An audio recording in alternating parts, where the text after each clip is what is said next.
Bonjour à tous, je m'appelle Flo Laval. Je vais vous parler d'une conférence où je vais vous expliquer comment on est en train de créer un média local.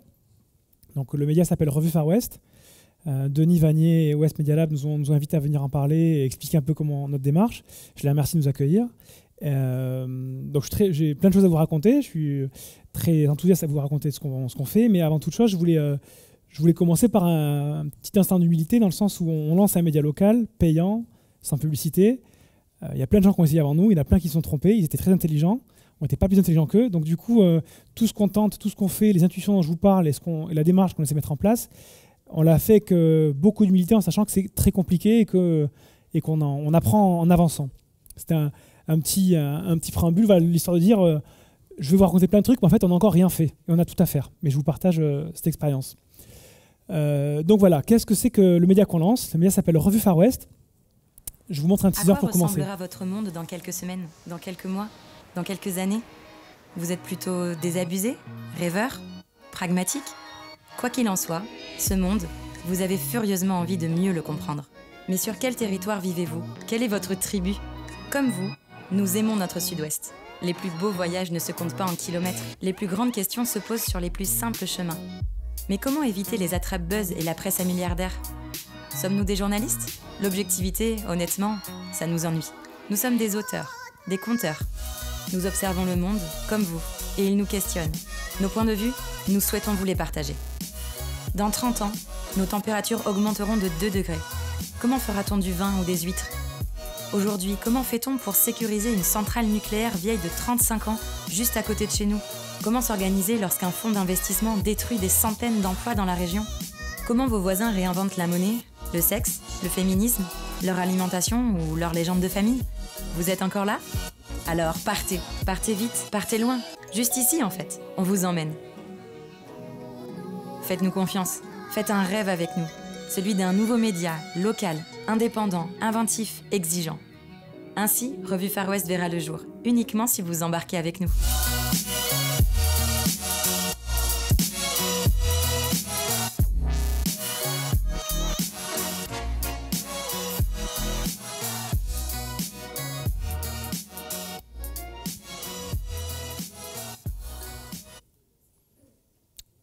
Voilà. Donc, Revue Far West, notre petite baseline, c'est de dire qu'on raconte le Sud-Ouest à mi-chemin entre journalisme et série documentaire. C'est un positionnement qui nous tient à cœur. Moi, je ne suis pas journaliste à la base, je suis documentariste. Je viens de la vidéo et du documentaire. Mais je viens d'un milieu où les grilles de télé ont tendance à très vite formater les choses. Vous faites des reportages façon M6, W9, vous faites du documentaire d'auteur pour festival, et vous êtes dans des cases, vous avez une manière de raconter les choses, une manière de filmer, et vous devez être dedans. Et quand vous êtes entre deux cases, on ne vous écoute pas et on ne vous finance pas. Et c'est un truc qui m'a longtemps frustré, et en disant que moi j'aime autant du documentaire d'investigation à la cache investigation qu'un film qui passe sur Arte à 2h du matin avec sans voix off. Voilà, c'est des écritures différentes, mais dans le fond, elles m'intéressent toutes. Et on a envie, chez Revue Far West, de proposer quelque chose qui soit à mi-chemin, du coup, entre cet esprit documentaire très subjectif et du journalisme traditionnel de raconter les choses, les expliquer, les décrypter, en essayant de se rapprocher de l'objectivité. Et donc, du coup, on s'est donné comme mot d'ordre d'être entre raconter et comprendre. Raconter comme le ferait un documentariste, comprendre comme le propose le journaliste. Je caricature un petit peu, mais c'est pour vous montrer qu'on a envie d'être toujours un peu entre ces deux façons de voir les choses. Et j'ai rajouté ici, dans le sens où le Sud-Ouest, on met un point d'honneur à ne pas le définir, mais on met un point d'honneur à ce que nos histoires partent de chez nous. Après, le Sud-Ouest est un point de départ, mais dans le sens où on fait de la presse locale, les histoires qu'on raconte, elles racontent le monde, avec des guillemets, on n'est pas non plus on reste un média local, mais les histoires qu'on raconte, elles se passent chez nous, elles pourraient se passer ailleurs, et elles cherchent à raconter les mêmes grands enjeux qui traversent nos sociétés et notre époque. Donc du coup, comment ça fonctionne? On a voulu avoir un fonctionnement qui soit pas dans le rubricage classique. On n'a pas de rubrique actualité, politique, économie. On veut fonctionner par feuilleton. Le feuilleton, la série, c'est le format culturel de l'époque. On a voulu s'en inspirer en se disant cassons les rubriques, allons vers les sujets qui nous intéressent, que vers les sujets qui nous intéressent, et voyons comment on peut les raconter, comme le ferait un scénariste américain, en toute modestie, mais c'est pour donner un peu l'esprit. Donc, ce qui fait que nos feuilletons, en général, font 5-10 minutes de temps d'expérience, et en général, ils ont 4 épisodes. Je vous parle de temps d'expérience et pas de nombre de signes ou de nombre de minutes, dans le sens où on travaille un peu au cousu humain, quoi. Ça veut dire que chaque feuilleton, c'est un sujet, c'est une thématique, mais c'est aussi un auteur qui peut être vidéaste, qui peut être journaliste de presse écrite ou de radio ou autre chose. On voit quel médium va le mieux à ce sujet, on voit quel est l'univers de l'auteur, on voit ce qui intéresse Far West, et on essaie de voir comment tout ce petit monde va réussir à faire un prototype qui arrivera à faire une petite œuvre en soi avec son format qui lui est propre. Ce qui fait que, ça c'est la théorie. En fait, dans la pratique, depuis 1 an qu'on prépare le projet, on s'est rendu compte qu'au final, on est souvent sur de la web série. Donc, c'est des feuilletons qui font 4 épisodes de 10 minutes de vidéo, ou c'est du long format texte, et c'est donc une grande enquête en 4 articles. Ça, c'est la première chose. La deuxième, voilà, on va être sur un modèle sans publicité, autour de 5,90 € par mois, selon les formules. Mais l'idée, c'est quand même que les gens s'abonnent avec un abonnement à l'année, ce qui fait que ça leur revient à 5,90 €.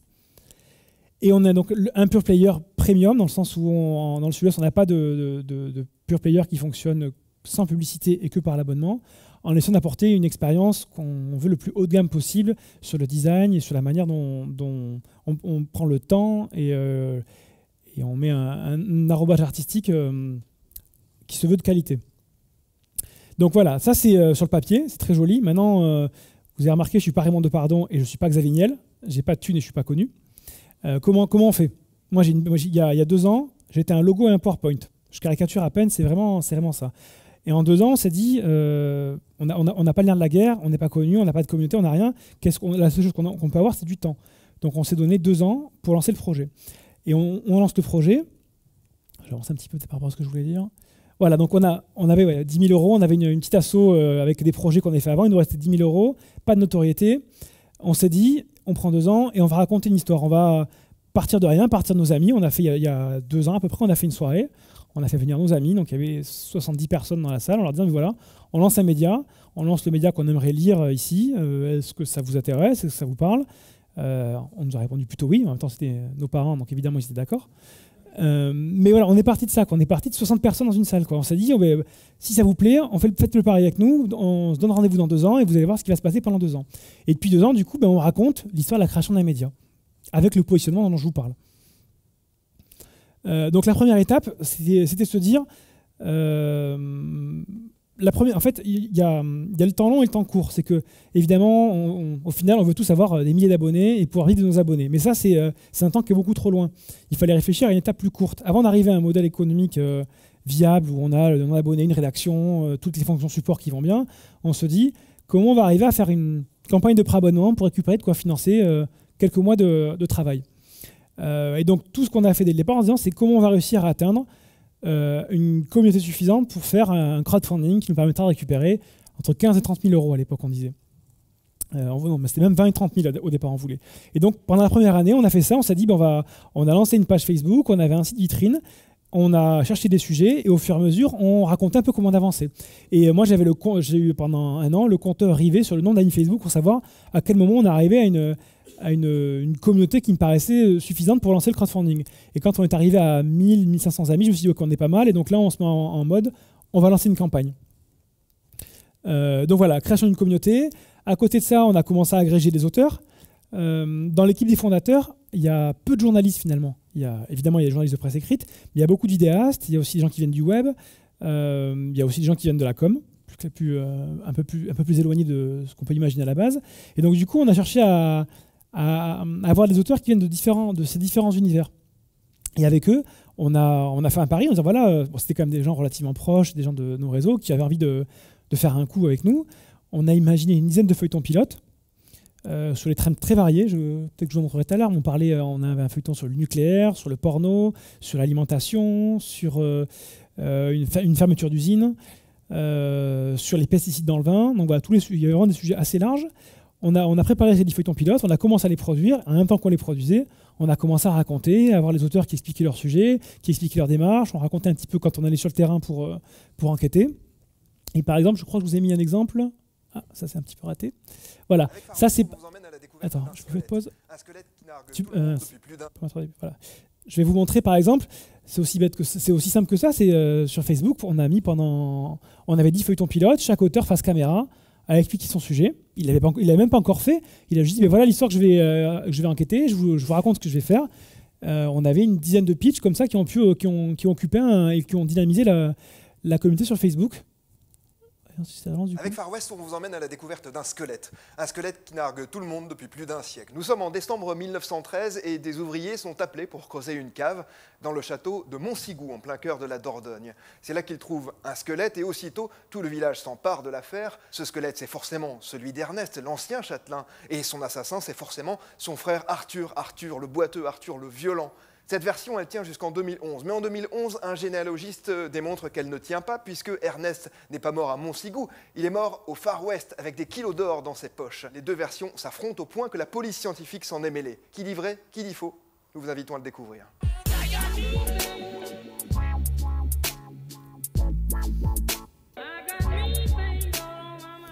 Donc voilà, ce genre de vidéo, ça nous a permis de faire grandir la communauté. Elles sont vues en général, elles étaient vues entre 2000 et 20 000 fois. On s'est rendu compte qu'il y a des sujets, quand ils arrivaient à toucher une communauté très sensible. Alors je ne vous ai pas montré l'exemple, mais dans les Landes, il y a eu une fermeture d'usine avec un plan de licenciement, il y a eu un procès, il y a eu un collectif qui s'est monté autour de cette fermeture d'usine. On a lancé un pitch comme ça et le pitch a été vu 10 fois plus, je crois qu'on était à 20 ou 30 000 vues, alors que notre communauté était de 1000 personnes à peine, parce que le sujet a touché des réseaux des communautés très organisées en termes de réseau, et le truc a très vite circulé, et donc très vite, nous, on a pu aussi prendre l'aspiration autour de la communauté. Et ça nous arrive aussi pas mal, du coup, de réfléchir souvent à faire des sujets en disant, est-ce qu'il y a une communauté derrière ce sujet? C'est très opportuniste comme façon de voir les choses, mais vu que derrière, on sait qu'on va le traiter sous un angle qui nous paraît respectable et honnête et qui nous tient à cœur, on se dit, tel type de... Là, il y a une communauté qui est forte, qui est en attente. Allons chercher des sujets qui pourront l'intéresser. Et sur Ernest, c'est pas le cas, j'aurais peut-être dû vous montrer l'autre, mais sur l'usine dans les Landes, ça a vraiment de suite pris de... Rien qu'avec un pitch comme ça, on a réussi à faire prendre la vidéo et un relatif buzz. Évidemment, quand je vous parle de 30 000 vues, c'est ridicule, mais pour notre petit niveau, c'était déjà pas mal, quoi. Voilà. Et après, donc, il y avait des pitchs, ce que je vous ai montré. Et après, quand on a pu avancer un peu plus, on a montré les teasers. Oui, monsieur Château, il y a une réelle omerta et ne faites pas comme votre président qui persiste à répéter plusieurs fois il n'y a pas d'omerta, il n'y a pas d'omerta. Nous sommes conscients des problèmes qu'il y a eu, des dérapages, nous sommes conscients des excès de l'industrie chimique. Ok, nous en sommes conscients, mais allons devant, construisons ensemble, arrêtons de regarder derrière et de se critiquer les uns les autres. Voilà. On sent que la question des pesticides, à ce moment-là, elle est taboue, c'est une omerta dans le sens où on ne veut pas écorner l'image de son produit. Les pesticides tuent les paysans, les professionnels et ils empoisonnent les femmes enceintes, les enfants, les riverains dans toutes les zones de vie. Utilisons des produits qui n'ont pas la nocivité des produits chimiques. Donc, ça veut dire que plus longtemps on va attendre pour interdire ces pesticides, plus longtemps on devra vivre avec. Nous sommes face à des viticulteurs qui se disent mais moi j'ai essayé de ne pas traiter, j'ai perdu ma récolte. Dans le Bordelais, les pionniers de la bio, ce sont des gens qui sont des héros anonymes, je dirais. Quand on impulse un plan d'action pour diminuer les pesticides, squeezer les bio, ça me paraît quand même assez débile. Il faut vraiment arrêter la confrontation entre les bio et le conventionnel. La diminution de l'utilisation des produits des phytosanitaires passera par un travail d'équipe. C'est merveilleux de voir les gens travailler ensemble et pas se confronter. Si vous croyez que vous êtes trop petit pour changer le monde, faites l'expérience de dormir avec un moustique et vous verrez qui empêche l'autre de dormir. Voilà, donc là, on est sur un feuilleton vidéo, donc on est sur un format de 4 x 10 minutes. Ernest, tout à l'heure, c'était donc un feuilleton texte. On est sur 4 articles de 8 à 10 000 signes de souvenirs. Donc voilà, donc là, on a une deuxième fournée de communication sur du teasing des feuilletons. Donc, et c'est aussi pareil, quelque part, ça racontait aussi notre histoire. Au début, on vous a dit, on arrive, voici un peu ce qu'on va faire. Quelques mois après, on vous dit, voilà, vous voyez, on a commencé à se lancer, voilà de quoi on va parler. Et puis 6 mois après, voilà les premiers teasers. L'air de rien, même si c'était quelque part dérisoire par rapport à d'autres médias que vous avez pu voir avant, mais même s'il y a une communauté qui est petite, elle raconte une histoire, et les gens, quand ils viennent au fur et à mesure se rajouter dans la communauté, quelque part, il y a une trace de ça, et ça laisse quand même une histoire qui grandit en même temps que les gens se rassemblent derrière la communauté. Donc voilà. Oui, et dernier point important, c'est qu'on est un média pure player. Et le meilleur relais qu'on a pu avoir, c'est le relais dans la vraie vie. Moi, je suis bordelais. Et évidemment, la plupart de l'équipe, au départ, naturellement, était de Bordeaux.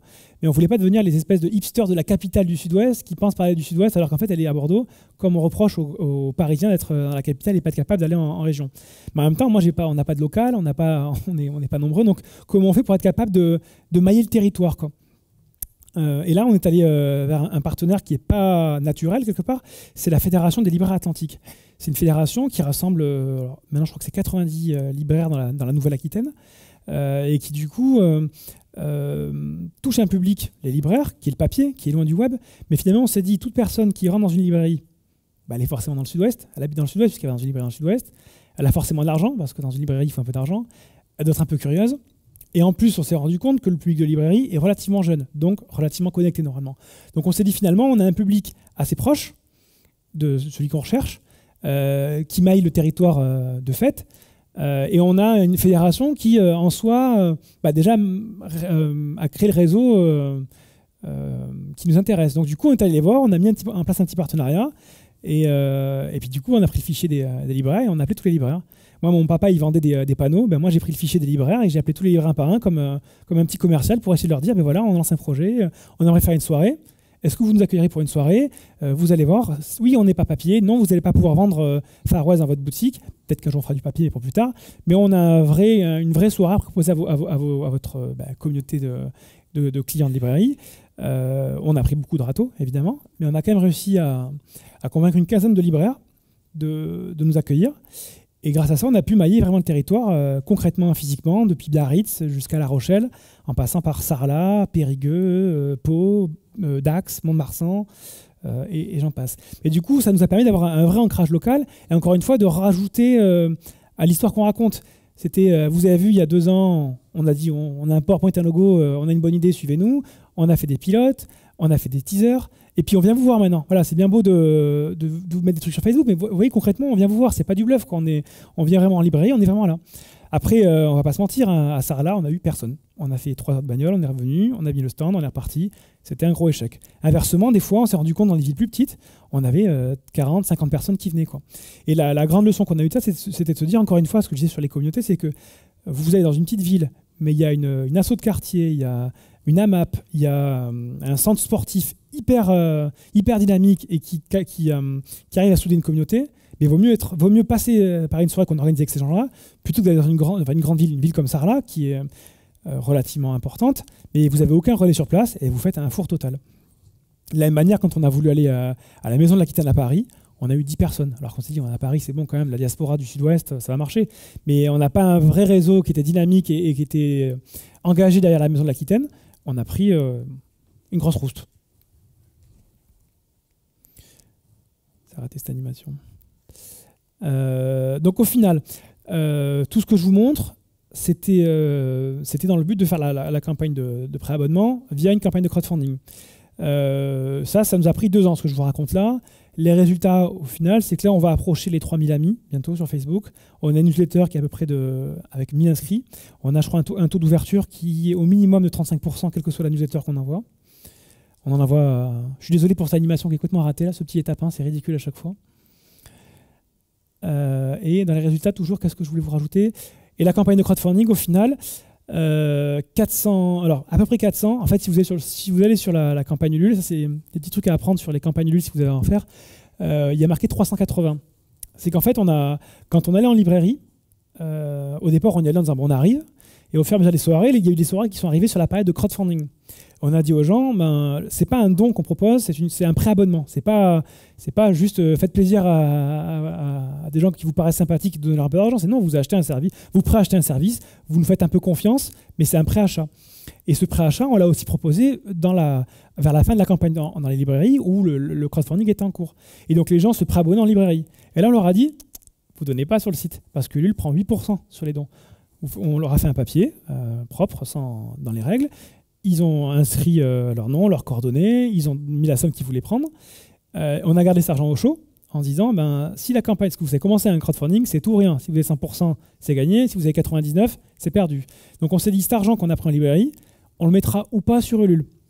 Une semaine avant la fin de la campagne, on était moyennement serein. Donc on en a mis que la moitié. L'autre moitié, on l'a gardée. Au final, on a fini la campagne. Donc on a une 40aine d'abonnés. Mais pour eux, c'est pareil, ils sont sur la campagne Ulule ou ils sont sur notre site directement, ça veut dire même, ils auront les contreparties de la même manière. Mais cet argent-là, à la fin, au moins, on avait les 8% pour nous. Ce qui fait qu'on a pu jouer comme ça jusqu'à la fin, de se dire est-ce qu'on met, est-ce qu'on met pas, de manière à être sûr d'avoir les 100%. Et puis si on arrive à... Il n'y a pas de petites économies, je crois qu'au final, on a réussi comme ça. On a eu 700 € hors crowdfunding sur lesquels on a gardé les 8% qu'on n'a pas donné à Ulule. Ce qui fait que le résultat sur la page Ulule n'est pas tout à fait le vrai par rapport à la vérité de nos chiffres en interne, quoi. Donc au final, 400 préabonnés, 17 000 € recueillis. Là-dessus, je sais pas, il me reste beaucoup de temps, je voulais dire un mot sur la campagne je ne sais pas si vous intéresse les campagnes de crowdfunding, mais les petites leçons que moi j'ai apprises, c'est que le crowdfunding, c'est vraiment... si vous faites une campagne d'abonnement, une campagne de crowdfunding, elle dure un mois, c'est pas vous lancez le truc et vous avez un mois pour bosser. Non, nous on l'a pensé 6 mois en amont en disant voilà, on a 6 mois pour l'organiser et comment on fait pour arriver jusqu'au moment où on lance la campagne. Et la campagne, c'est l'aboutissement de ce qu'on a fait pendant 6 mois. Surtout nous d'autant plus on partait de rien, on n'avait pas de communauté à la base. Donc c'était encore plus une course de fond. Ensuite, Ulule nous a servi en termes de... Ulule vous dit on vous accompagne. Franchement, ils vous apprennent rien. Si vous avez fait de la communication niveau... juste du bon sens, ça ne vous servira à rien. Le seul truc où ils ont été utiles, c'est pour nous aider à estimer le montant de la campagne. On a eu un peu la folie des grandeurs, on voulait faire 20 000, 30 000, ils nous ont dit 15 et ils ont vu juste de suite. Et là-dessus, on leur a fait vraiment confiance, ils ont vraiment su savoir nous dire non, vu votre communauté, vu vos chiffres, vu un peu comment vous avancez, allez sur 15. Et au final, on a fait 17, on n'était pas hyper serein, mais c'était notre bonne jauge. Et là-dessus, ils ont été de très bons conseils. Je vous disais, le don par rapport au préachat, ça nous paraissait important de dire aux gens, on s'est rendu compte, les campagnes qui marchent bien sur Ulule, souvent ce sont les campagnes où vous préachetez un livre, vous préachetez des objets qui sont physiques, et donc on trouve que le préachat marchait bien. Donc on a voulu aller faire du préachat, mais on s'est rendu compte qu'en fait il y a quand même beaucoup de gens qui veulent juste aider au final. Quand vous racontez encore une fois une histoire avec les gens ont envie d'y adhérer, l'argument du préachat, il n'est pas si évident que ça. En fait, il y a vraiment un juste milieu à trouver entre l'argument préachat et l'argument je donne parce que j'aime bien votre histoire et j'ai envie d'adhérer à votre communauté et aux valeurs que vous dégagez. J'en veux pour preuve, par exemple, la campagne Ulule qui a été faite par le groupe Le Monde pour un festival du côté de chez moi à Couture. Ils se sont fait... le festival a dit on met en vente des préventes sur crowdfunding et les gens ont dit mais vous êtes le groupe Le Monde, vous n'avez pas besoin d'aide. Ils disent mais non, mais c'est pas de l'aide, on fait juste du préachat. Non, vous n'avez pas besoin d'aide. Et donc du coup, les gens, il y avait quand même un truc de donner, même s'il y a marqué préachat en gros, quoi. Donc là-dessus, on s'est rendu compte que ce n'était pas si évident que ça de faire du préachat. Les dons sur papier, je vous en ai parlé un petit peu. Et enfin, le truc qui est magique, ça c'est vraiment, j'y croyais pas, mais c'est vrai, 48 heures avant, il nous manquait 20%, je faisais pas le malin, et ça c'est systématique, il y a 20% dans les 2 derniers jours. Ça c'est un truc, si vous êtes l'objectif, quand vous êtes à 5 jours et qu'il vous manque 40% ou 30%, vous vous dites là, ça sent vraiment pas bon, on va dans le mur. Il faut juste se dire 80% 2 jours avant la fin.